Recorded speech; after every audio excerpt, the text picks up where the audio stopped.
계시록 1장 5절 하반절부터 하겠습니다. 그리스도께 올려드리는 성령. 중요한 부분이 그리스도께입니다.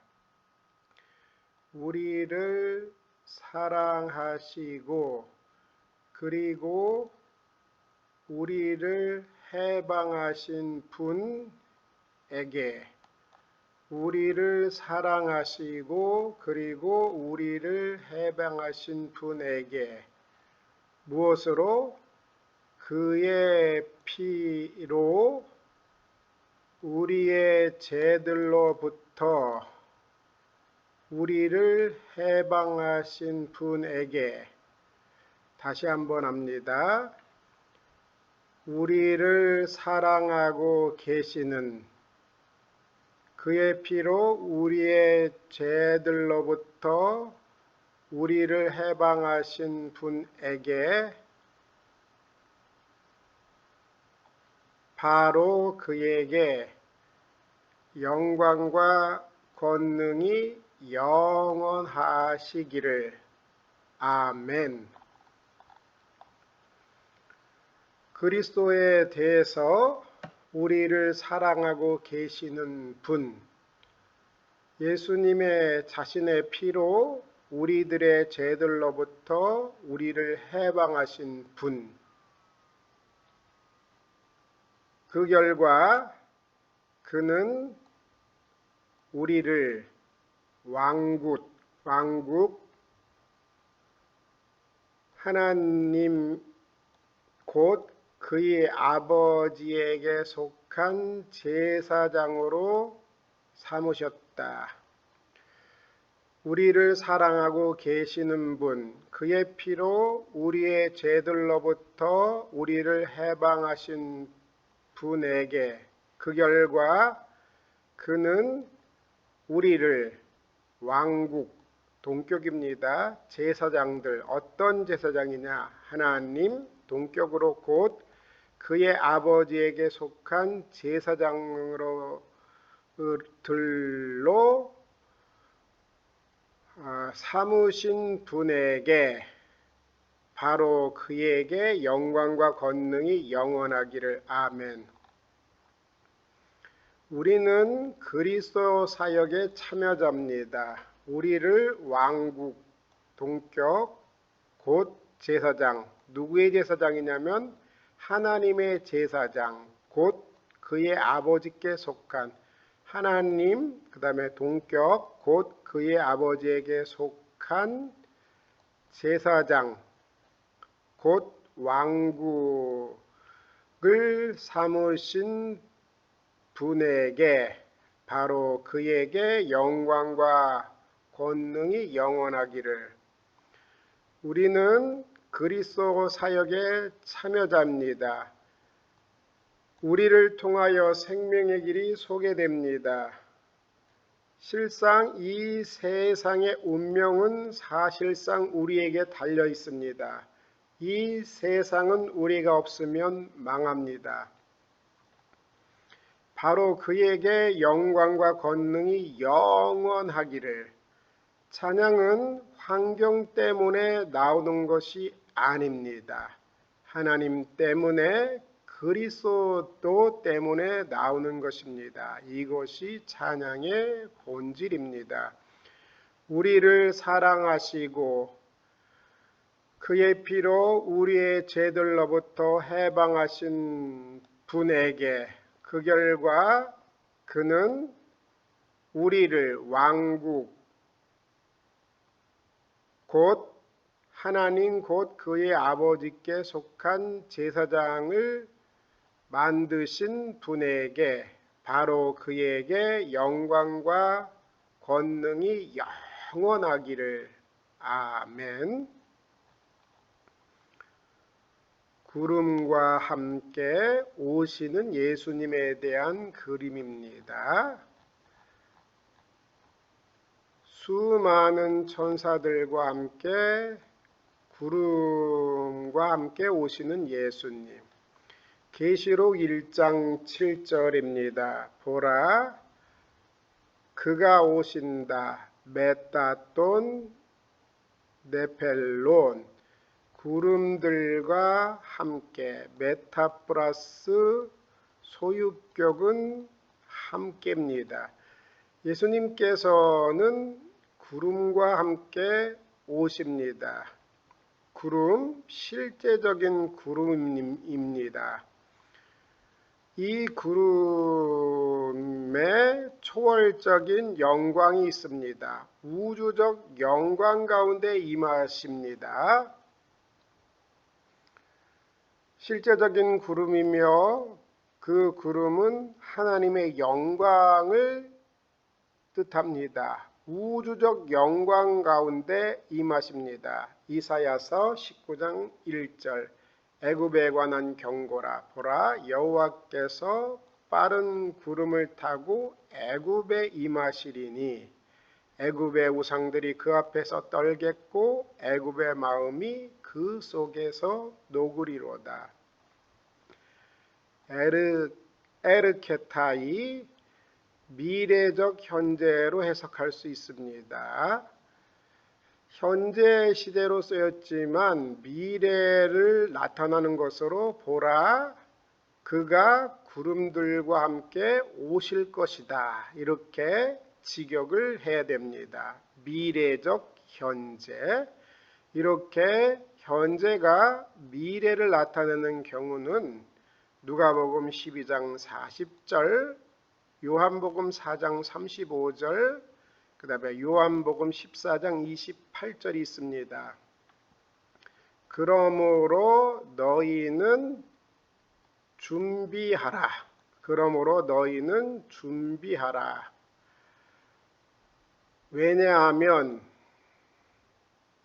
생각지 않은 때에 인자가 올 것이기 때문이다. 에르코마이, 현재지만 미래를 대용해서 현재로 사용했습니다.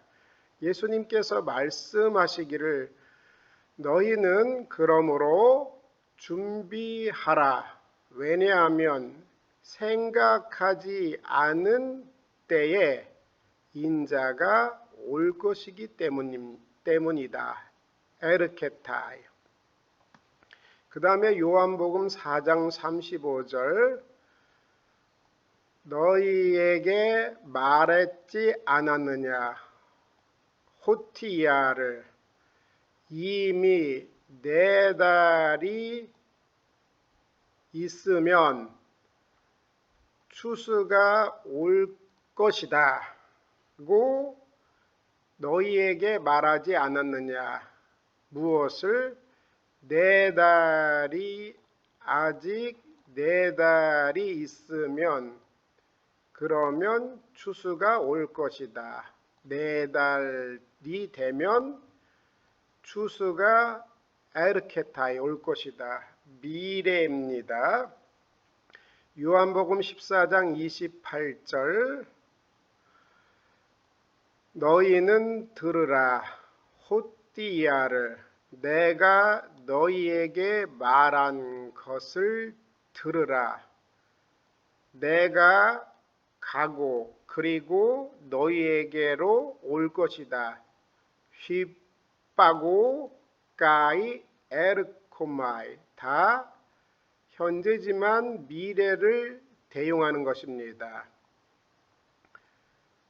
내가 너희에게 말한 것을 너희는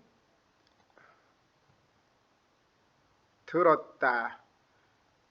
내가 갈 것이다. 그리고 올 것이다. 너희에게로. 너희는 들어라. 호띠야를 나는 말했다. 너희에게. 내가 갈 것이고 그리고 너희에게로 올 것이다. 그리고 옵세타이 아우톤 바스 오프탈모스 모든 눈이 주어 그를 볼 것이다.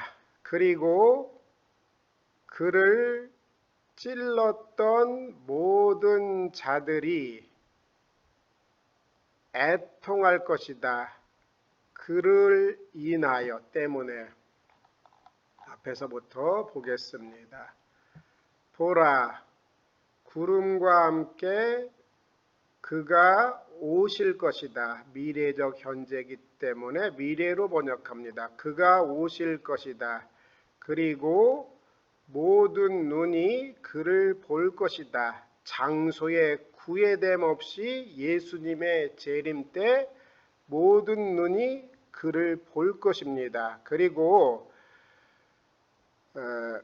그를 찔렀던 모든 자들이 그로 인하여 애통할 것이다. 왜 애통하냐?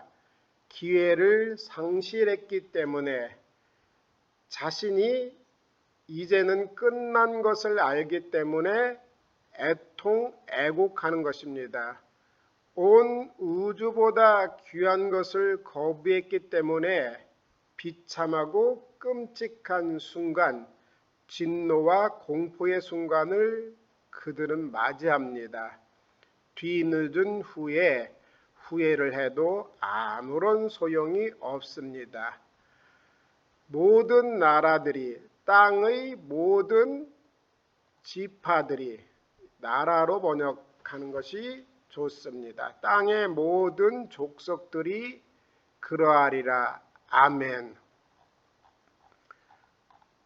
예수님의 재림에 대하여 그가 구름들과 함께 오실 것이다. 그리고 모든 눈들이 장소에 구애됨 없이 그분을 볼 것이다.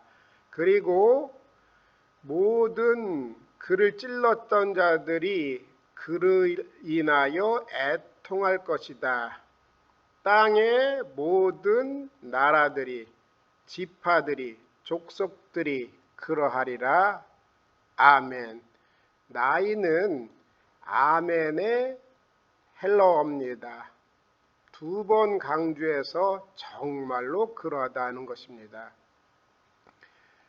마태복음 24장 30절, 그때 인자의 징조가 하늘에서 보이겠고 그때 땅의 모든 족속들이 통곡하며 그들이 인자가 구름을 타고 큰 능력과 큰 영광으로 오는 것을 보리라.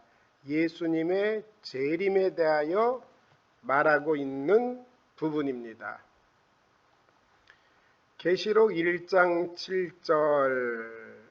7절을 다니엘서 7장 13절과 연결시켜 그리스의 승천으로 이필잔 교수님은 해석하는데 바람직하지 않다고 봅니다. 저뿐만 아니라 변종길 교수님도 이 부분에 대해서 너무 지나치게 외경과 그 당시의 문학적인 그 부분에 집중하여서 이상하게 해석하는 게 오늘 시대의 문제점이라고 지적하고 있습니다. 스가랴서 12장 10절은 요한복음 18장 37절, 이거는 잠시 보류하고요.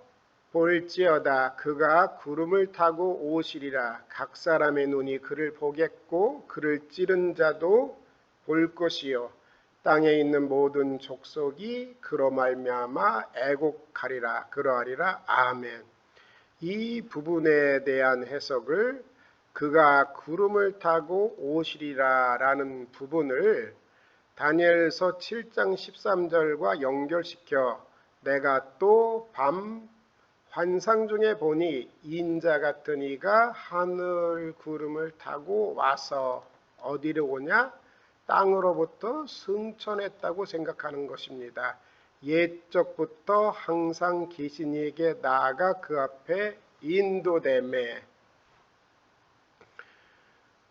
그리스도의 승천으로 해석합니다. 이 부분과 관련시켜서. 그리고 스가랴서 12장 10절,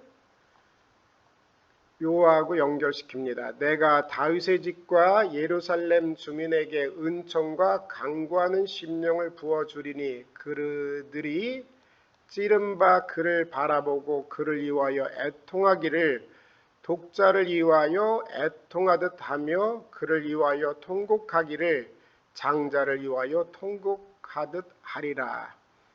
전반부의 부분은 다니엘서 7장 13절과 연결시키고 그 다음에 이 후반부의 부분을 스가랴서 12장 10절에 연결시킵니다. 승천으로 연결시키는 것이 참으로 이상합니다. 예수님의 재림, 본 그대로 예수님께서 오시는 것이고 마태복음과 연결지어도 구름을 타고 영광으로 온다고 얘기했습니다. 이필창 교수님은 이 본문마저도 그리스의 승천으로 해석하는 이상한 해석을 하고 있습니다. 많은 사람들이 그 책을 보면서 좋아합니다. 저도 그 책을 보지만 이 부분에 대한 해석은 따를 수가 없습니다. 내가 다윗의 집과 예루살렘 주민에게 은총과 간구하는 심령을 부어주리니 그들이 그 찌른 바 그를 바라보고 그를 위하여 애통하기를 독자를 위하여 애통하듯 하며 그를 위하여 통곡하기를 장자를 위하여 통곡하듯 하리라. 승천하신 그리스도께서 성령을 보내주니까 그들이 하나님의 백성들이 찌른 바 그를 바라보고 그를 위하여 애통하기를 독자를 위하여 애통하듯 하며 그를 위하여 통곡하기를 장자를 위하여 통곡하듯 하리라 라고 오순절 사건에 승천 이후에 오순절 사건에 요 부분이 성취됐다고 하면서 시기 안에서 반복적이라고 얘기하는데 본문을 보면 에르케타이를 역사적 현재로 이필창 교수님은 과거로 해석하는 것입니다. 그러니까 어떻게 해석을 하냐? 그가 구름과 함께 오셨다. 이렇게 과거로 해석합니다. 구름과 함께 오셨다. 그 다음에 모든 눈이 그를 볼 것이다. 그를 찔렀던 모든 자들이 그로 인하여 애통할 것이다. 문맥을 전체로 보면 에르케타이가 누가복음 12장 40절도 미래적 현재로 요한복음 4장 35절에도 미래적으로 그리고 요한복음 14장 28절도 미래적으로 볼 수 있는 부분을 역사적 현재로 과거로 해석하는 것은 전체 문맥 그리고 마태복음과 연결지어서 볼 때 역사적 현재로 보는 것은 타당하지 않다고 봅니다. 예수님의 재림 때 애통하는 사람들은 기회를 상실했기에 자신이 끝난 것을 알기 때문에 애곡하는 것입니다. 온 우주보다 귀한 복되신 말씀 우리 구주 예수 그리스도를 거부했기에 비참하고 끔찍한 순간 진노와 공포의 순간을 맞기 때문에 그를 찔렀던 모든 자들이 그로 인하여 애통한다는 것입니다. 그러므로 그리스의 승천으로 보는 이 본문, 역사적 현재로 보는 본문, 승천, 그 다음에 주님께서 승천 이후에 오순절 그리고 반복적으로 요 하반절을 해석하는 부분은 동의하기가 힘듭니다. 나이 그러하리라 아멘에 해당하는 헬러어입니다.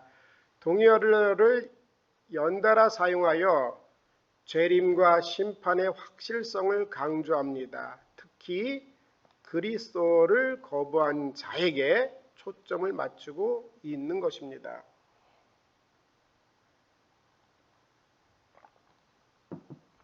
계시록 1장 8절. 에고 에임이 또 알파 가이 또 오메가. 나는 알파와 오메가이다. 알파는 헬라어 알파벳의 시작이고 오메가는 끝입니다. 이것을 역사에 적용한다면 나는 역사의 시작이며 역사의 마지막, 즉 완성이다 하는 것입니다. 역사의 시작, 창조이며 역사의 마지막, 완성입니다. 나는 시작이며 완성이다, 이렇게 말하는 겁니다. 주 하나님이 말한다. 나는 알파와 오메가이다. 호온 가이 호엔 가이 호 에르코메노스 호 판토 크라토로. 있는 자이고 오고 있는 자이고 전능자이다. 있는 자이고, 여기를 안 했습니다. 있었던 자이고 오고 있는 자이다. 호온 가이 호엔 가이 호 에르코메노스 호 판토 크라토로. 있는 자이고 있었던 자이고 오고 있는 자, 전능자이다. 지금도 계시고 전에도 계셨고 오고 계신 주 하나님 곧 전능자가 말씀하신다. 판토 크라토로. 모든 피조물에 대한 하나님의 절대적인 지배를 말하는 것입니다.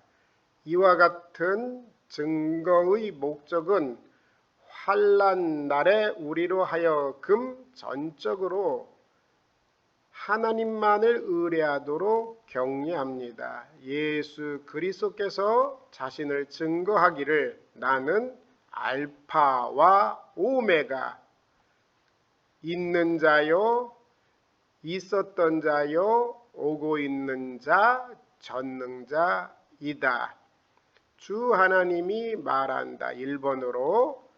2번 나는 알파와 오메가, 있는 자이고 있었던 자이고 오고 있는 자 전능자이다. 여기까지 하고 마칠 텐데 한 번 더 해석해 보겠습니다. 그리스도께 올려드리는 송영입니다. 우리를 사랑하고 계시는 분 그리스도입니다. 그의 피로, 예수 그리스도 자신의 피로 우리의 죄들로부터 우리를 해방하신 분에게, 그 결과 이렇게 우리를 해방하심으로, 죄로부터 해방시킴으로 우리를 왕국 곧 제사장, 어떤 제사장이냐? 하나님 곧 그의 아버지에게 속한 제사장으로 삼으셨다. 바로 그에게 영광과 권능이 영원하기를. 아멘.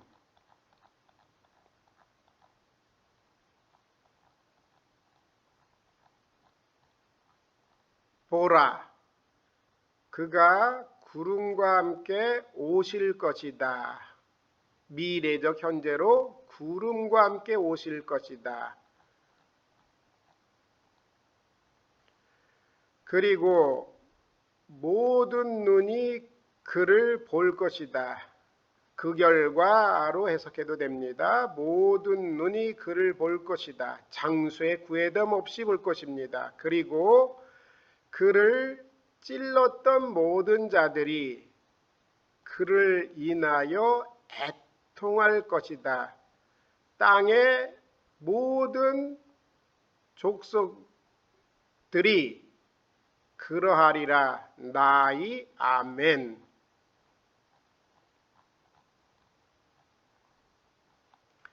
나는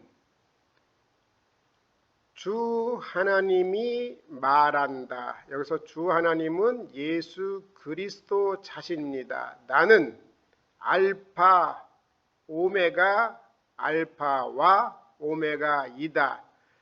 있는 자이고 그리고 있었던 자이고 오고 있는 자 전능자이다.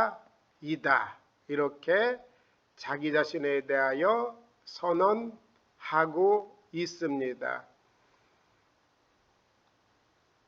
이와 같은 증거의 목적은 환난 날에 우리로 하여금 전적으로 하나님만을, 예수님만을 의뢰하도록 격려함에 있습니다. 감사합니다.